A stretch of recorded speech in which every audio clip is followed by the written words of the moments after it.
Hello बच्चों, स्वागत है आप सभी का हमारे YouTube चैनल विद्या ब्रेनवर्स में। ठीक है, तो आज से हम एक नई शुरुआत कर रहे हैं क्लास 12th वालों के लिए। और क्लास 12th में आज हम पढ़ेंगे फिजिक्स का पहला चैप्टर। ठीक है, देखिए जैसा आप सभी लोग जानते होंगे कि जो फिजिक्स है, फिजिक्स में हमारी क्लास 12th में दो बुक हैं। कितनी बुक है? बुक फर्स्ट है और बुक सेकेंड है। तो जो हम लोग पढ़ रहे हैं आज हम पढ़ाएंगे, आपको स्टार्ट करेंगे जहां से वो बुक फर्स्ट होगी। ठीक है, कौन सी बुक होगी? फर्स्ट बुक होगी। ठीक है, अच्छा, फर्स्ट बुक के बारे में आप समझ सकते हैं। फर्स्ट बुक को दो पार्ट में डिवाइड किया जा सकता है। जैसे एक ब्रांच होती है फिजिक्स की इलेक्ट्रो मैग्नेटिज्म, इसी पर बेस्ड हमारी क्या है? फर्स्ट बुक है। क्या है? फर्स्ट बुक है। अच्छा, इलेक्ट्रोमैग्नेटिज्म की जो ब्रांच होती है इसके अंदर दो चीजें की स्टडी की जाती है। कौन कौन सी? इलेक्ट्रोस्टैटिक, इलेक्ट्रोस्टैटिक और इलेक्ट्रोडायनामिक। इलेक्ट्रोस्टैटिक और इलेक्ट्रोडायनामिक। अच्छा, इसका मतलब क्या होता है? इलेक्ट्रो मीन्स होता है, जो इलेक्ट्रो मीन्स होता है इसका मीन्स होता है चार्ज। इसका मीन्स क्या होता है? Charge. Charge on statics means होता है रेस्ट। तो दो पार्ट में डिवाइड हो गई, जब चार्ज रेस्ट में होगा। और इधर इसका मतलब क्या है? इलेक्ट्रो मीन्स चार्ज और dynamic means in motion. Charge in motion. तो हमारा जो इस बुक में है, पहले चार्ज किसमें रहेगा? रेस्ट में रहेगा। चार्ज किसमें रहेगा? रेस्ट में रहेगा। और फिर चार्ज किसमें चला जाएगा? मोशन में चला जाएगा। किसमें चला जाएगा? मोशन में चला जाएगा। ठीक है, तो जब चार्ज हमारा रेस्ट में होगा, चार्ज हमारा किसमें होगा? रेस्ट में होगा। तो सबसे पहले हम इसके बाद इलेक्ट्रिक फील्ड में पढ़ेंगे। इसको क्या पढ़ेंगे? इलेक्ट्रिक फील्ड पढ़ेंगे। इसके बाद हम क्या पढ़ेंगे? इसी में गॉस थ्योरम जो हमारी आती है, गॉस थ्योरम आती है। ठीक है, गॉस थ्योरम के बाद हम पढ़ेंगे इसी में आगे जो थर्ड चैप्टर हमारा है एनसीईआरटी के अकॉर्डिंग, तो चैप्टर 2 है। और साइड बुक के अकॉर्डिंग ये क्या है हमारा? चैप्टर 3 पोटेंशियल पढ़ेंगे। क्या पढ़ेंगे? पोटेंशियल पढ़ेंगे। और जो फोर्थ जो हमारा और भी होता है, ये क्या होता है? कैपेसिटर होता है। तो इतनी चीजें हैं हमारी जो किसमें पढ़ेंगे? चार्ज इन रेस्ट, या charge in rest, charge in rest में पढ़ेंगे। अच्छा, चार्ज इन मोशन में तो पहला चैप्टर हमारा क्या आ जाएगा? Current electricity. क्या आएगा? Current electricity. फिर दूसरा क्या आ जाएगा हमारा? मैग्नेटिक फील्ड आ जाएगा। मैग्नेटिक फील्ड आ जाएगा। फिर हमारा कौन सा आ जाएगा? अगला आप बोल सकते हैं DC current, sorry AC current भी इसी में है। ठीक है, क्या है? एसी करंट भी इसी में है। बात समझे आप सभी लोग? तो ये जो हमारा है कुछ जो सिलेबस है इस तरीके से डिवाइड है। सिलेबस को इस तरीके से डिवाइड किया गया। तो आज हम पहले चैप्टर से स्टार्ट करेंगे। जो यूनिट हमारी जो फर्स्ट है उसको हम स्टैटिक इलेक्ट्रिसिटी यूनिट कहते हैं। ठीक है, स्टैटिक इलेक्ट्रिसिटी कहते हैं। क्या कहते हैं? यूनिट फर्स्ट में जो हम पढ़ेंगे वो हमारी होगी, बोलिए क्या हो जाएगी? Static electricity. Static electricity. ठीक है, इसमें भी जो पहला जो चैप्टर है उस चैप्टर का नाम है हमारा, सॉरी, जो चैप्टर का नेम है वो हमारा क्या है? Electric charge, electric charge and fields. Electric charge और फील्ड्स के बारे में हम पढ़ेंगे। ठीक है, तो अब देखिए जो स्टार्टिंग ही है वो हमारी चार्ज से हो रही है। किससे हो रही है? चार्ज। तो सबसे पहले हम चार्ज के बारे में समझेंगे कि चार्ज क्या है। तो चार्ज बेसिकली होता क्या है? आपने देखा होगा बचपन में, जैसे बचपन में हमने किया था कि छोटे छोटे पेपर के टुकड़े कर लेते थे। छोटे छोटे पेपर के टुकड़े कर लेते थे। ठीक है, और उसके बाद हम नॉर्मल स्केल से उसको उठाने की कोशिश करते थे। तो हमारे टुकड़े एक भी स्केल में नहीं आते थे, अट्रैक्ट ही नहीं करते थे। लेकिन फिर हम क्या करते थे, जो नहीं होते तो हम बालों में रब करते थे। ठीक है, पेन को रब कर लिया, कंघी को रब कर लिया, या स्केल को रब करके फिर देखते थे, उठाते थे, तो उससे क्या अट्रैक्ट हो जाते थे। तो ऐसी कौन सी चीज आई? तो यही क्या है? हमारी चार्ज होती है। जो ये बेसिक प्रॉपर्टी क्या हो जाती है? चार्ज। तो चार्ज की सबसे पहले हम डिफिनीशन लिखेंगे। चार्ज की क्या होती है? डिफिनीशन। अच्छा, चार्ज को डिनोट किया जाता है, वो किससे डिनोट किया जाता है? क्यू से डिनोट किया जाता है। चार्ज को हम किससे डिनोट करते हैं? क्यू से डिनोट करते हैं। चार्ज है क्या, तो चार्ज की डिफिनेशन में लिख सकते हैं, चार्ज इज ए फंडामेंटल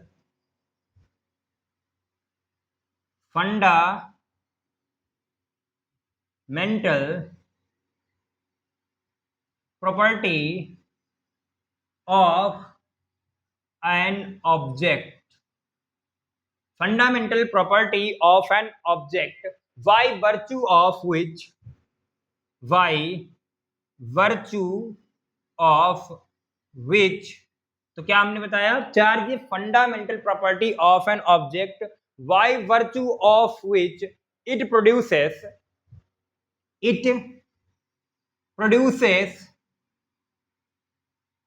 अच्छा क्या प्रोड्यूस कर सकता है, तो बताइए, electric and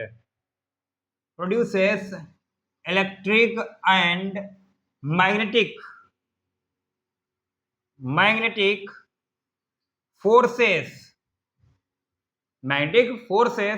and or experiences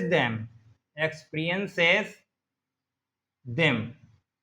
तो हमने आपको क्या बताया, जो चार्ज होता है वो बिल्कुल क्या होता है, फंडामेंटल जिसकी स्टडी ना की जा सकती, ठीक है, इसके आगे कुछ भी नहीं, मतलब बिल्कुल लास्ट पॉइंट, ठीक है। जैसे हमारे जो ऑब्जेक्ट होता है, फंडामेंटल प्रॉपर्टी में दो चीजें होती है, चार्ज होता है और मास भी होता है, चार्ज होता है और क्या होता है, मास भी होता है। अब देखिए, charge is fundamental property of an object by virtue, जिसकी वजह से of which it produces electric field, जो ऑब्जेक्ट होगी इलेक्ट्रिक फील्ड को प्रोड्यूस करेगी, एंड मैग्नेटिक फोर्स, इलेक्ट्रिक और मैग्नेटिक फोर्स को क्या करेगी, प्रोड्यूस करेगी, एंड एक्सपीरियंसेस, या तो क्या करेगी, उसको क्रिएट करेगी, या तो क्या करेगी, एक्सपीरियंस करेगी। अगर यहाँ कहीं रूम में अगर इलेक्ट्रिक चार्ज है तो या मैग्नेटिक फील्ड है, तो कोई भी चार्ज हो उसको फील भी करेगा, ठीक है। तो ये बेसिक क्या होती है, हमारी जो डिफिनीशन होती है, चार्ज की डिफिनीशन है, ठीक है।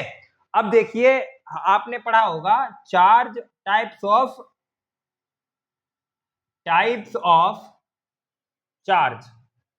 तो चार्ज कितने टाइप के होते हैं, दो टाइप के, कौन कौन से टाइप्स ऑफ चार्ज में लिखेंगे, there are two types of charge,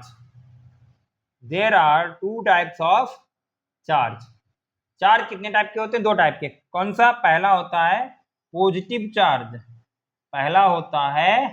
positive charge, और दूसरा क्या होता है, निगेटिव चार्ज। क्या होता है, निगेटिव चार्ज। इसको हम क्या लिखेंगे, पॉजिटिव को ऐसे और निगेटिव को ऐसे लिखेंगे, ठीक है। अब देखिए पॉजिटिव चार्ज क्या है। पॉजिटिव चार्ज, एक बात समझिए, जो रिच पर्सन होगा वो हमेशा क्या करेगा, डोनेट करेगा। क्या करेगा, डोनेट। तो पॉजिटिव चार्ज को हम क्या कहते हैं, डोनर कह सकते हैं। क्या कह सकते हैं, डोनर। जैसे आपने देखा होगा Na पॉजिटिव होता है और Cl क्या होता है, निगेटिव। अगर इसका इलेक्ट्रॉनिक कॉन्फ़िगरेशन करें, क्या करें, इलेक्ट्रॉनिक कॉन्फ़िगरेशन, तो क्या होता है, 281 होता है। अच्छा, ऑक्टेट कंप्लीट करने के लिए क्या करता है, 1 इलेक्ट्रॉन को ये क्या करता है, डोनेट कर देता है। इसीलिए Na पर क्या आता है, पॉजिटिव आता है। Na पर क्या आता है, पॉजिटिव आता है। यहाँ देखिए, तो डोनर कौन होगा, हमारा पॉजिटिव। अच्छा, डोनर है तो इसके ऊपर एफिशिएंसी रहेगी या डिफिशिएंसी रहेगी, तो इसके ऊपर डिफिशिएंसी भी रहती है, ठीक है। क्या डिफिशिएंसी या लॉस ऑफ चार्ज, क्या हो जाएगा, लॉस ऑफ इलेक्ट्रॉन, ठीक है। लॉस ऑफ इलेक्ट्रॉन की वजह से जो प्रोड्यूस होगा वो हमारा क्या हो जाएगा, पॉजिटिव चार्ज। यहाँ पर क्या हो जाएगा, डोनर बोल सकते हैं, एक्सेप्टर। क्या सकते हैं, एक्सेप्टर। जो एक्सेप्ट करेगा वो लोन लेने वाला होता है। लोन लेने वाले पर कैसा चार्ज होता है, हमेशा निगेटिव। तो ये आप देख सकते हैं 2, 8 और 7 होता है। इसको अब तक कंप्लीट करने के लिए कितनी रिक्वायरमेंट है, 1 की। तो 1 इसके ऊपर निगेटिव सिंबल इसीलिए आता है क्योंकि ये क्या करता है, गेन करता है, ठीक है। तो ये क्या करेगा, गेनर या गेन ऑफ इलेक्ट्रॉन, ठीक है। तो ये दो चीजें होती हैं, पॉजिटिव चार्ज और निगेटिव चार्ज, ठीक है। तो उम्मीद करते हैं इतनी बात समझ में आई होगी आप सभी लोगों को। अब इसके हम आगे बढ़ते हैं, और हम आगे देखते हैं। अच्छा, आपके दिमाग में ये भी बात तो आ सकती है कि अगर हम चार्ज को कंबाइन करने लगे, मतलब पॉजिटिव पास में रख दिया, निगेटिव पास में रख दिया, तब क्या होगा, ठीक है। तो हेडिंग डालिए आप सभी लोग, कॉम्बिनेशन ऑफ चार्ज। क्या हेडिंग डालेंगे, कॉम्बिनेशन ऑफ चार्ज। क्या डालेंगे, कॉम्बिनेशन ऑफ चार्ज। तो कॉम्बिनेशन ऑफ चार्ज, तो कॉम्बिनेशन ऑफ चार्ज में देखो क्या कर सकते हैं, देयर आर, इसके दो कॉम्बिनेशन होते हैं, there are two combination of charge, two combination of charge. कितने चार्ज के कॉम्बिनेशन है, दो। पहला क्या है, लाइक चार्ज, क्या है, लाइक चार्ज कॉम्बिनेशन, और दूसरा क्या है, अनलाइक चार्ज कॉम्बिनेशन। देखो लाइक कब करोगे, जब सेम क्वालिटी के दो पर्सन मिल जाए, वो एक दूसरे को क्या करने लगते हैं, लाइक करने लगते हैं। ठीक है, तो यही क्या होता है, सेम प्रॉपर्टी रखने वाले अगर चार्ज का कॉम्बिनेशन है, तो क्या लिखेंगे इसकी डिफिनीशन में, इसकी डिफिनीशन में कि लिखेंगे the combination of the combination of same charges, same charges, the combination of same charges is called like charge combination, is called like charge combination। ठीक है, जब सेम चार्ज, अच्छा सेम चार्ज कौन कौन से हो सकते हैं, पॉजिटिव पॉजिटिव रख दें, या तो क्या कर दें, निगेटिव निगेटिव कर दें। अब समझना, अगर दो पॉजिटिव पॉजिटिव चार्ज रख दिए जाए आमने सामने, तो वो क्या करेंगे, हमेशा दूर भागेंगे, क्या करेंगे, दूर भागेंगे। और दूर भागने का मतलब एक ईस्ट को जाएगा तो दूसरा किधर जाएगा, वेस्ट को जाएगा, एक दूसरे से दूर डिस्टेंस को इंक्रीज करेंगे। तो कौन सा फोर्स होता है, दिस कॉल्ड रिपल्सन फोर्स। क्या कहलाता है, रिपल्सन फोर्स कहलाता है। ठीक है, तो यहां पर नोट डाल के हम एक चीज लिख भी सकते हैं, क्या लिख सकते हैं, नोट डाल के लिख सकते हैं कि like charge always always produce, कौन सा फोर्स प्रोड्यूस करेंगे, ऑलवेज प्रोड्यूस रिपल्सन फोर्स। कौन सा फोर्स, रिपल्सन फोर्स। ठीक है, तो ये होता है like charge combination. Like charge combination क्या होता है, जब सेम सेम चार्ज एक दूसरे के पास पास लाए जाए, जैसे पॉजिटिव पॉजिटिव हो सकता है, निगेटिव निगेटिव हो सकता है, तो ये चार्ज कैसा कहलाता है, लाइक चार्ज कॉम्बिनेशन। और लाइक चार्ज कॉम्बिनेशन हमेशा कैसा प्रोड्यूस करेगा, रिपल्सन फोर्स को कंप्लीट करता है। ठीक है, मतलब प्रोड्यूस करता है। अनलाइक चार्ज कॉम्बिनेशन क्या होता है, अब देखिए इसी जैसे बिल्कुल ऊपर लिख लीजिए, क्या लिखेंगे बताइए आप, लिखेंगे the combination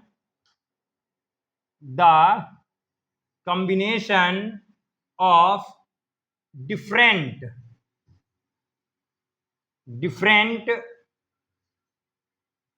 types of charge is called unlike charge combination। क्या कहलाता है, अनलाइक चार्ज कॉम्बिनेशन। तो इसमें क्या हो सकता है, देखिए पॉजिटिव निगेटिव हो सकता है, निगेटिव के साथ पॉजिटिव हो सकता है, ये दो कंडीशन बन जाएंगी। और ये हमेशा कैसे प्रोड्यूस करेंगे, अट्रैक्शन फोर्स। क्या करेंगे, अट्रैक्शन फोर्स। ठीक है, तो नोट डाल के लिख लेंगे अनलाइक चार्ज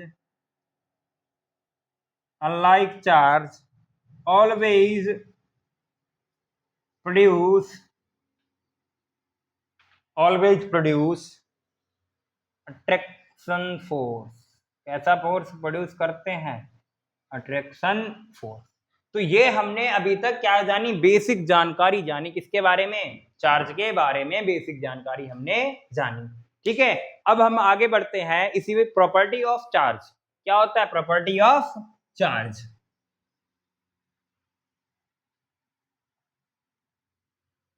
हेडिंग डालेंगे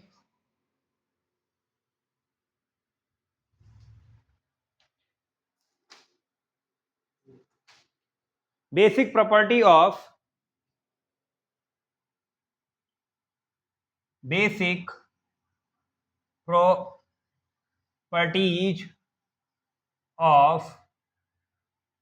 इलेक्ट्रिक चार्ज। बेसिक प्रॉपर्टी, तो पहली प्रॉपर्टी क्या होती है? Conservation of charge. पहली प्रॉपर्टी क्या होती है? Conservation of charge. Conservation of charge मतलब चार्ज को कैसे कंजर्व कर सकते हैं। कंजर्व मतलब कि कैसे संरक्षण दे सकते हैं, कैसे इसको खोने से रोक सकते हैं। ठीक है, तो क्या कर सकते हैं, देखिए चार्ज को ना तो प्रोड्यूस किया जाता है, एक ही डिफिनेशन होती है इसकी, चार्ज को ना तो प्रोड्यूस किया जाता है ना ही क्या क्रिएट किया जाता है। सिर्फ ये क्या होता है, एक बॉडी से दूसरी बॉडी में क्या होता है, ट्रांसफॉर्मेशन इसका होता है। ठीक है, तो वही लिखेंगे, charge neither we produces nor destroy it can only transfer from one body to another body। ठीक है, क्या होता है, या इसको ना तो प्रोड्यूस कर सकते हैं ना ही डिस्ट्रॉय कर सकते हैं, सिर्फ क्या कर सकते हैं, एक बॉडी से दूसरी बॉडी पर ट्रांसफर कर सकते हैं। ठीक है, या इसी को हम दूसरे वर्ड में क्या कहते हैं, एक अगर आइसोलेटेड सिस्टम है। ठीक है, आइसोलेटेड सिस्टम जानते हो, जैसे कि अभी आपने कोरोना काल में सुना होगा कि आइसोलेशन वार्ड था।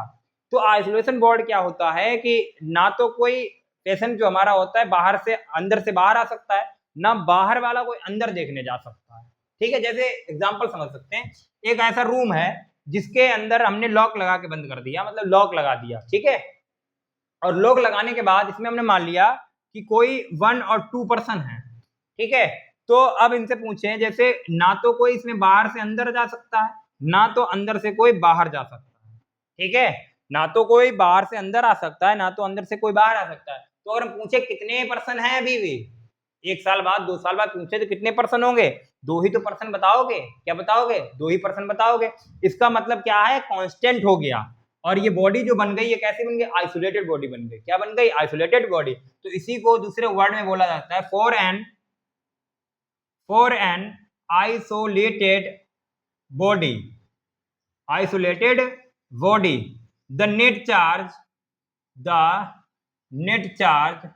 रिमेन कांस्टेंट का मतलब जितना था उतना ही रहेगा, जितना चार्ज पहले था और उतना ही रहेगा। ठीक है, जैसे इस पर एक बेस्ट क्वेश्चन देखते हैं एग्जांपल के थ्रू।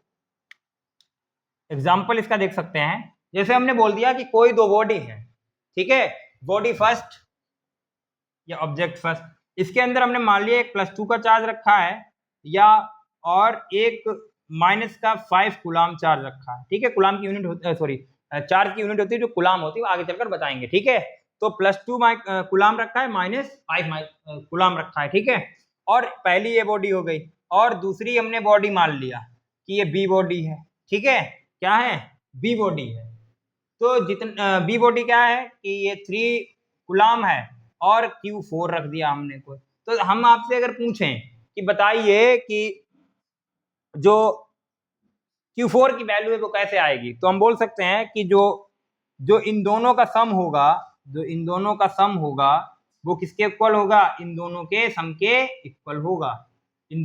के इक्वल होगा, ठीक है, अब देखिए Q4 तो हम देख सकते हैं ये हो जाएगा -3 और इधर हो जाएगा माइनस का ये 3 हो जाएगा। Q4 की वैल्यू कितनी आ गई, -6 आ गई। ये कॉन्सेप्ट हो सकता है जो कभी आगे फ्यूचर में क्वेश्चन को बना सकता है। ठीक है, तो इसको ऐसे हम बोल सकते हैं।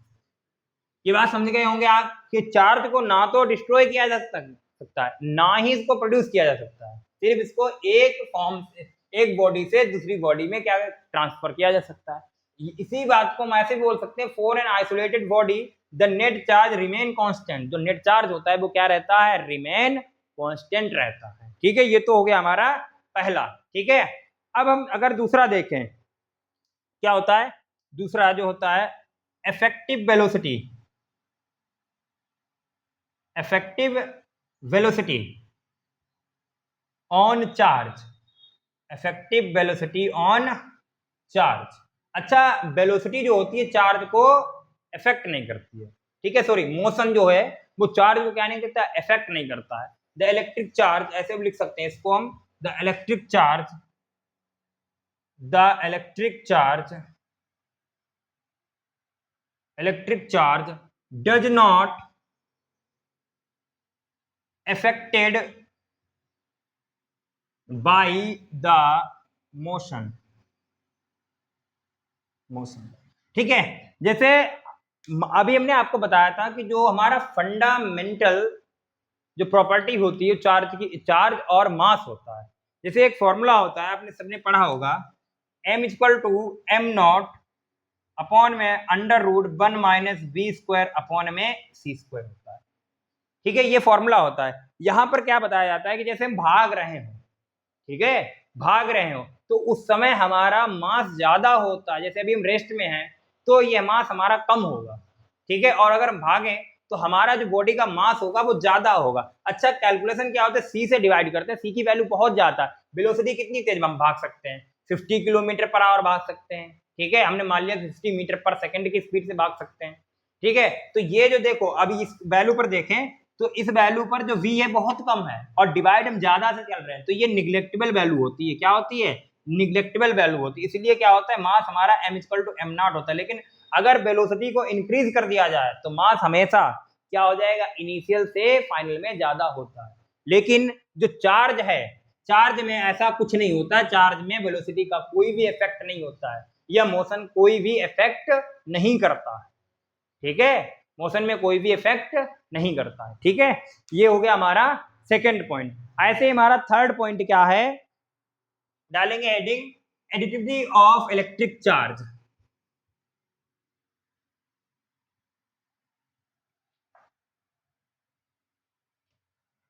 नंबर थर्ड क्या है, additivity of electric charge.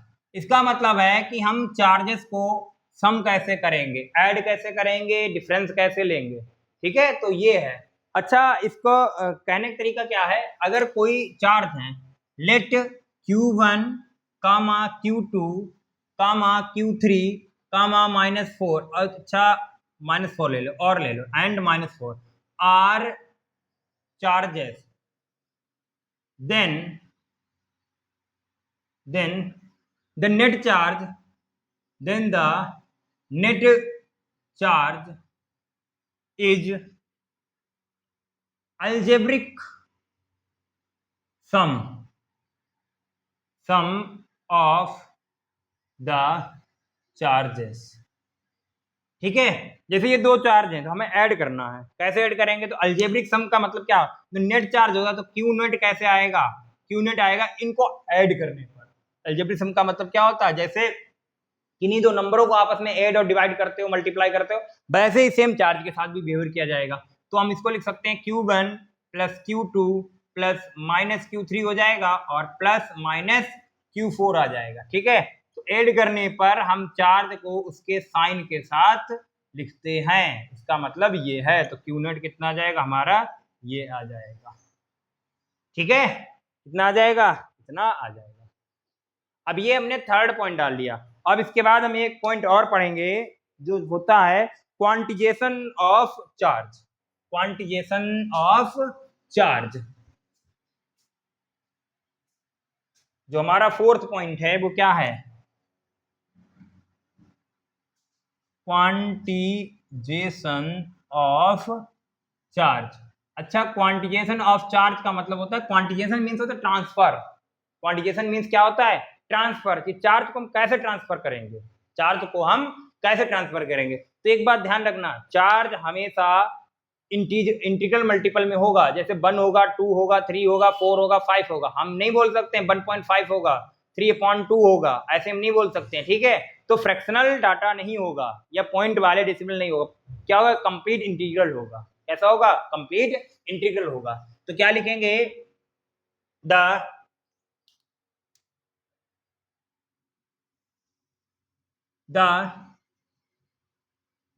Charge on the transfer of charge on another body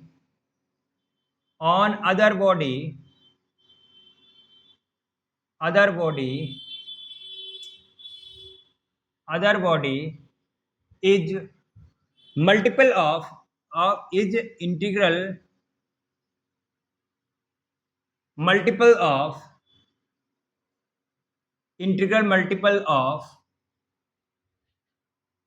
fundamental